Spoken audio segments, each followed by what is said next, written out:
Hi, I'm Gail Rubin. Welcome to A Good Goodbye, funeral planning for those who don't plan to die.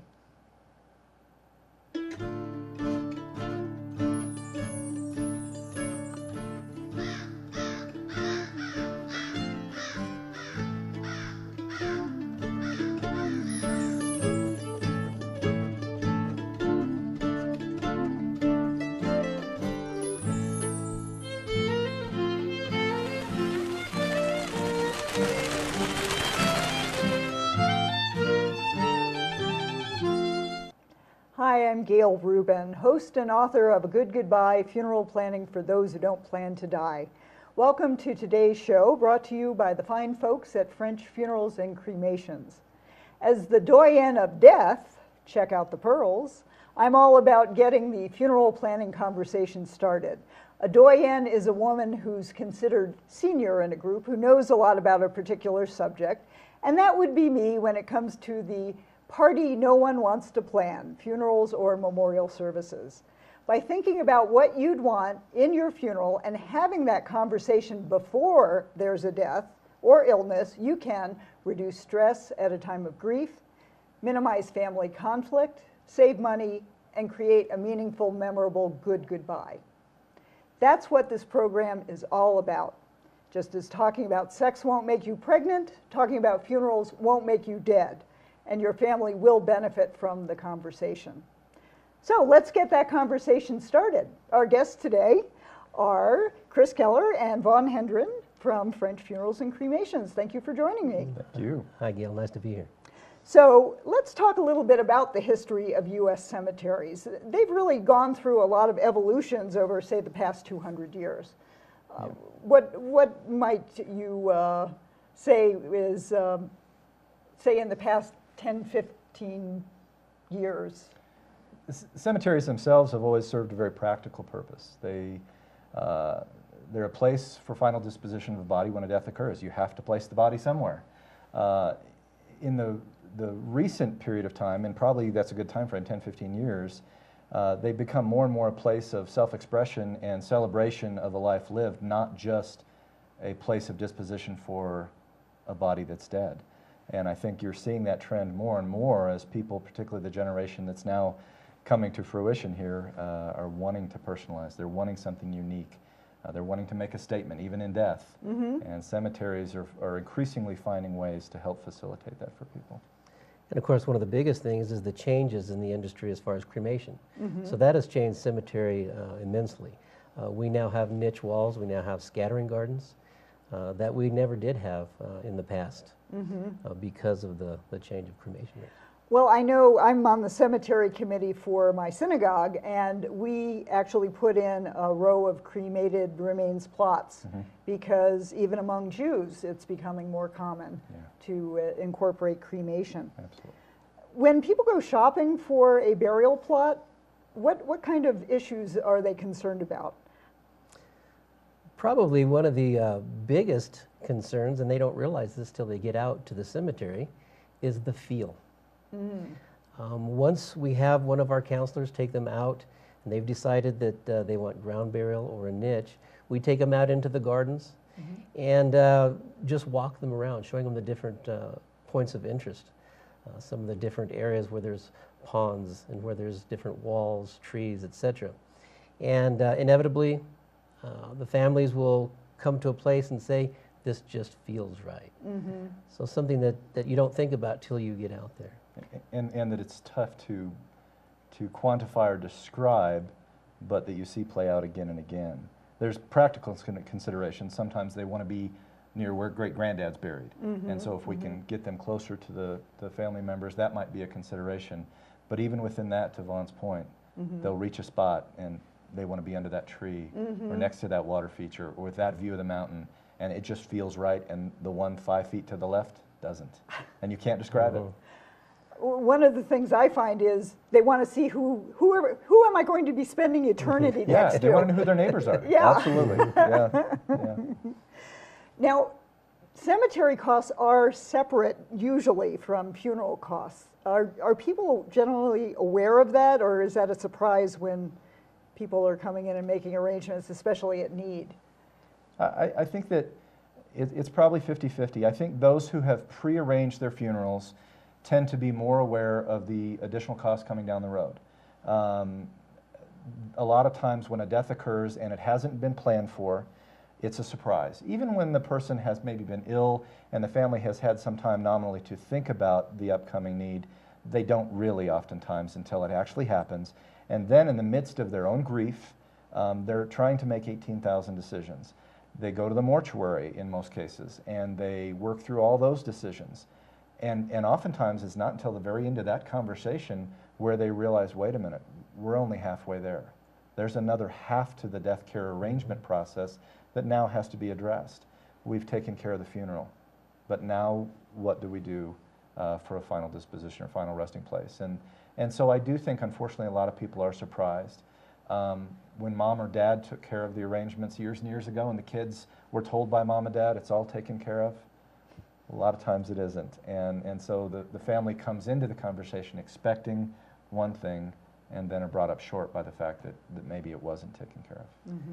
And I think you're right, Gail. A lot of folks do, and I think Chris is right also, about 50% don't realize or they don't think about that ahead of time, and that's why it is so important as far as To plan pre-planning, ahead, yeah. because then you are made aware either by the funeral pre-planner, Mm-hmm. which can then be sent over to the cemetery pre-planner. So very important to take care of that in advance. Mm-hmm. And to have a conversation to let your family know, Absolutely. because, for example, my parents did pre-plan and have burial plots, but I'm from the Washington, D.C. area originally, and we don't live there anymore. Correct. And they don't live there anymore. So, but I know that there will be body shipment involved Right. whenever that time does come. Right. So it's important to, know those things. Yeah. And perhaps you would have families that do move and then maybe decide, well, I think I'll give up my plot. Yeah, and really what you're referring to there is another kind of cultural change that's occurred in the last decades where we're a far more mobile society than we were 50 or 100 years ago. And so where the trend before was to buy a family plot, a lot of times dad would buy a plot for he and his wife and then all of the kids, sometimes even beyond that. Then what happens when all the kids scatter across the country in their various careers and their lives?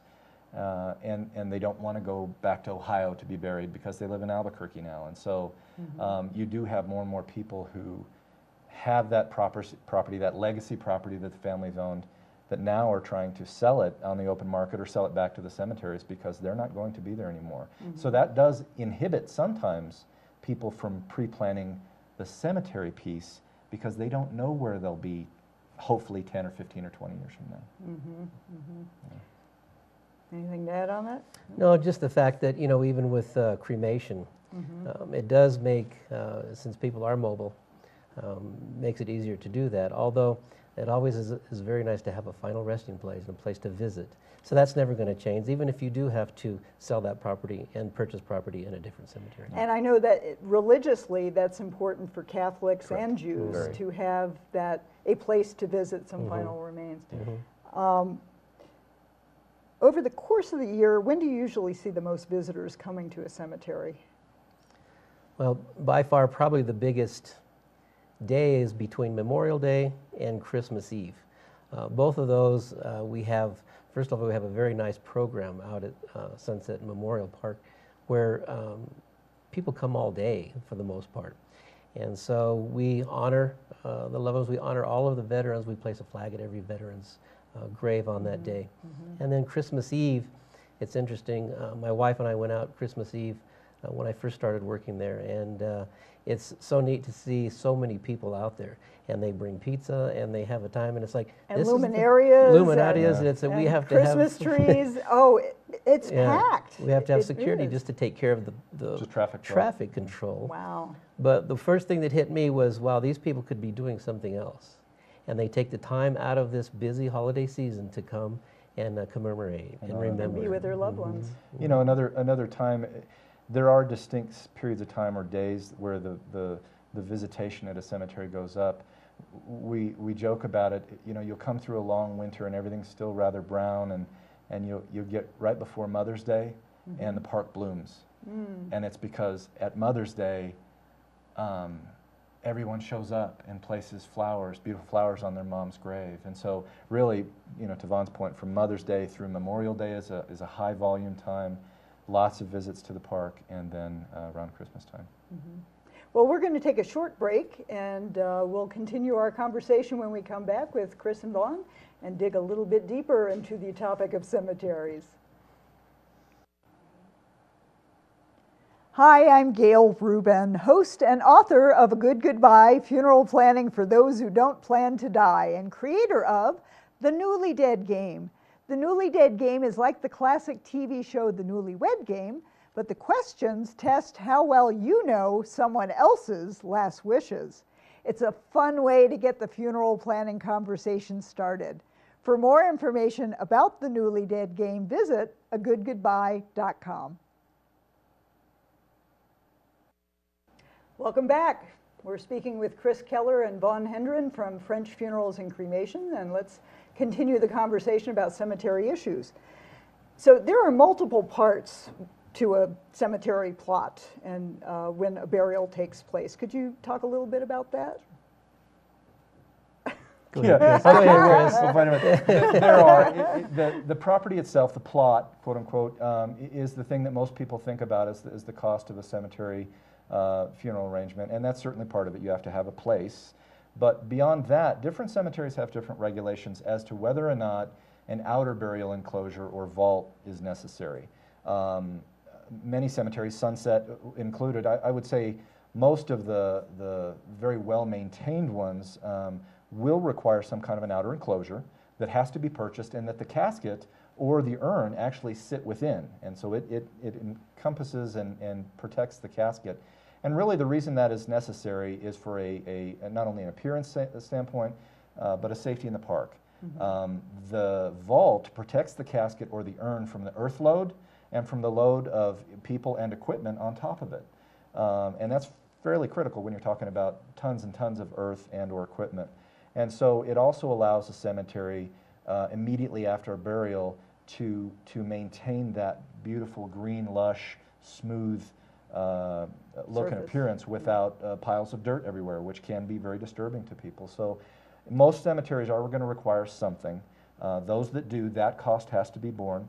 And then the other just practical costs, you do have to pay a fee to have someone open and close that grave. And so those typically are the costs associated with the cemetery issue, the vault, the plot itself, and then ancillary services like opening and closing. And markers, let's talk about markers. There's been a trend lately, well, probably within 10, 15 years, of flat to the ground markers. But there are still upright markers in some cemeteries. Could you talk a little bit about that? Sure. At Sunset Memorial Park, we allow only flat markers. This was Chester T. French. His idea and mine was to have it look like a park-like setting, which it does. It's a lovely oasis right in the middle of the city, all flat markers. So that is what we allow there. Now we do have a few upright markers in our new Centennial Urn Garden, and we allow those in certain areas. But for the most part, the park is flat markers. Back real quick to the vaults, there are sections of the park that don't require vaults, and those are our crypts, our mausoleum crypts that are outdoor crypts, and then also the niches. The niche walls are complete, so there is no vault needed. Now, crypts are like those walls of marble that have inscriptions on them, and they're basically boxes that you slide the casket into. It's designed for a full casket burial, but it's above ground, You know, you mentioned 10, 15 years and the change from flat to upright or upright to flat. And I think you're right. I think there's a tendency maybe nationally for that. But the interesting thing is many cemeteries, Forest Lawn in California, and then French was the first out here at Sunset Memorial Park back in the 20s, were all flat markers. And it was very revolutionary and avant-garde then. There's actually been a little bit of a swing back the other way and an increasing preference for upright markers because of the degree of personalization and customization you can put on an upright, and because technology, even mundane technology like lawn maintenance equipment, is now allowing for fairly efficient and cost-effective maintaining of those grounds even with upright markers. For a long while, one of the great advantages of having flat markers is you could mow right over everything. And you had to mow around and trim around uprights. That isn't the case increasingly anymore. And so I wouldn't be surprised, Gail, if over the next decade you'll actually see an increasing prevalence toward upright markers, and it's interesting. Yeah, and speaking of personalization, I want to talk about QR codes. Have you ever seen these little squares with multiple squares within them? These are called QR codes or quick response codes. What you're able to do is take your cell phone, and most cell phones can have a QR code reader on them, where you would actually point your camera at the QR code and you would be immediately transported to a website. And these are used, this particular QR code comes from Katzman Monument Company, but there are a number of providers out there. French has another provider that you use. And what you can get once you go to the website, you scan the code using your cell phone, and you're taken to a site that can have photos of the deceased, biographies, audio, video, even family trees, just a whole range of things that you can share information about the deceased. And not only does this little QR code, this has an adhesive on the back, so it could be applied outdoors on a marker in a cemetery, or if there are remains in an urn, you can do more storytelling from beyond the grave using this QR code and your smartphone. That is a very nice, you touched on several points. Out at Sunset, we offer a QR code to every family that comes in, because we are able to place them not only on the flat markers, but as you said, on the crypt plates, on the niche plates, and it allows family members also to go into this website and add through the years. They can add pictures, photos, comments, so it gives your life story right there in the little code. It's a living history that once the event is over, once the funerals happen, once the loved one is buried, that, at least in our instance, that account, that online account becomes the family's property. They maintain it, they can add to it. It's a living, growing history that over the years, on the anniversaries, on the birthdays, they add more and more and more, and it really becomes a history repository, an archive for them. And it makes the cemetery very much what we feel it is. It's not a place of death, it's a place of life. It transcends the mundane nature of what we have to do, which is bury a body. It really is a place to celebrate life, and that's a portal right there to a lot of detail that you can't put in an inscription on a stone. And in that little dash That between little the dash. dates. Yes. Okay, yeah, there's a lot of information, and this helps you get to it. And just on a practical note, what you usually do is you put one person in charge of accessing the website and helping to upload the information, but a family can certainly share and make it as many people contributing as they wish. Sure. Let's talk a little bit about green burial. We will be talking about that more in our next episode, but do you see much demand for it in a conventional cemetery? At this point right now, we don't, just to be honest with you. But that's something that's growing, and people are asking more questions. We get a lot of questions. And we are capable of doing that in our cemetery. In fact, we are green burial certified. Yeah, we're green burial certified both on our mortuary business as well as the cemetery business. And I think the demand will grow, Gail. There's a lot of interest, a lot of noise, and a lot of feeling behind it, but not yet a willingness on most people's part to actually commit to it or to pay for it. And then many cemeteries around the country, specific to cemeteries, don't allow for green burial because it doesn't necessarily fit within their other rules and guidelines. For instance, if they require a concrete vault around that casket, even if it's a green casket, is that a green burial? The purist would say no, and so sometimes you run afoul of cemetery policies or even municipal regulations with green burial. So, I like to tell people that a Jewish burial or Muslim burial, because it avoids embalming, correct. the body's dressed in cotton or linen clothing, the casket, if it's used as like a plain pine or poplar box that is easily decomposed, that's the closest you can get to green burial in a conventional cemetery. In most cemeteries. Yeah. And for our Jewish and Muslim customers, or for those who just want something more greenish, if you will, we will oftentimes facilitate that by potentially not having a base for the vault. We still have the dome that protects the earth load, but the body or the casket, you know, is in contact with the ground and actually can go back to Mother Earth. And so Ashes to ashes, dust to dust. that's exactly right. So we want to be able to facilitate that, but to Vaughn's point, there's not a whole lot of actual demand for it yet. Are there any misconceptions that you see people when they come in? Yeah, I think so, and I think Chris touched on it. Misconceptions that the cemetery is for the deceased, cemetery is for the dead. The cemetery is actually for the living, and that's putting it very plainly and simple, but it's very true, and we see it every day with our visitors that come in. We see that, you know what, this is for them, this is for the living, something to remember and honor their loved one. And as they come in, it's funny how we hear different stories every time. They'll come in and they may not think about Grandma much in the outside world, so to speak, but when they come into the cemetery, it clicks and they tend to go down that memory road. The other thing, and playing on that same point, in our mortuaries, and mortuaries everywhere, we work intensely with families for 4 days, 5 days, and then the service happens, and then we move on. In a cemetery, we establish a lifelong relationship. We're caring for their loved one in perpetuity, and they get to know my grounds crew. They'll bring them cookies at Christmas, and we know them by name because we're taking care of them. We have a long-term relationship in the cemetery that even in the mortuary we don't have the opportunity to do, and that's a misconception. It's a place bursting with life and joy. There's sorrow and sadness and memories, but it's life, and it's a wonderful place just to be. And more importantly than cookies, they bring our grounds crew tamales and red chili. Oh, Priorities. especially at Christmas time. That's right, that's right.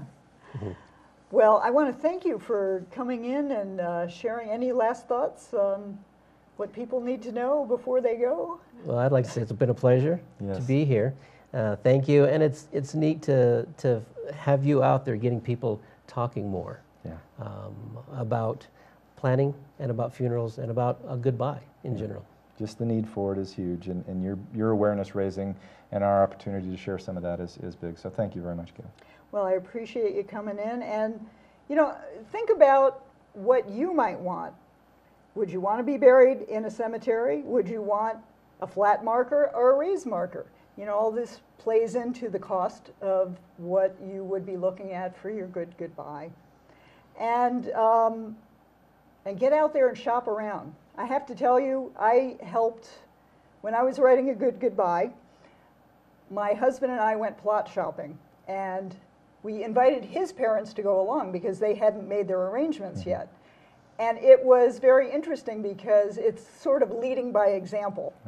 We went out there, we said, hey, we're going plot shopping. You want to come along? And they did, and they liked what they saw and they bought, so now we've all got our plots ready to go. And we'll be buried next to his parents at some point, who knows when. So I want to thank you, and thank you to the French family of companies for supporting this program.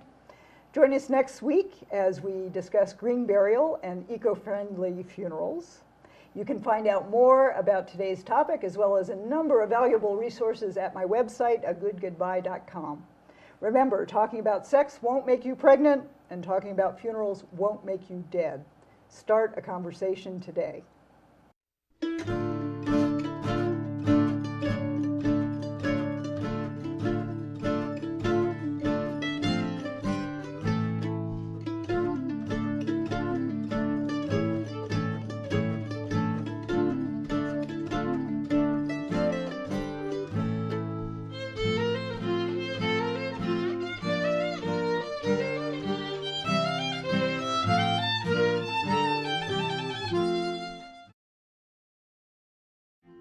Another holiday, graduation, promotion, anniversary, and of course, the birthdays. When you add all these events together, life can seem like one big celebration. At French Funerals and Cremations, that's exactly what we think life should be, a celebration. Since 1907, the French family has been committed to celebrating life. When it comes to celebrating a loved one's life, we welcome you into our home, and we're here to help with the planning and details.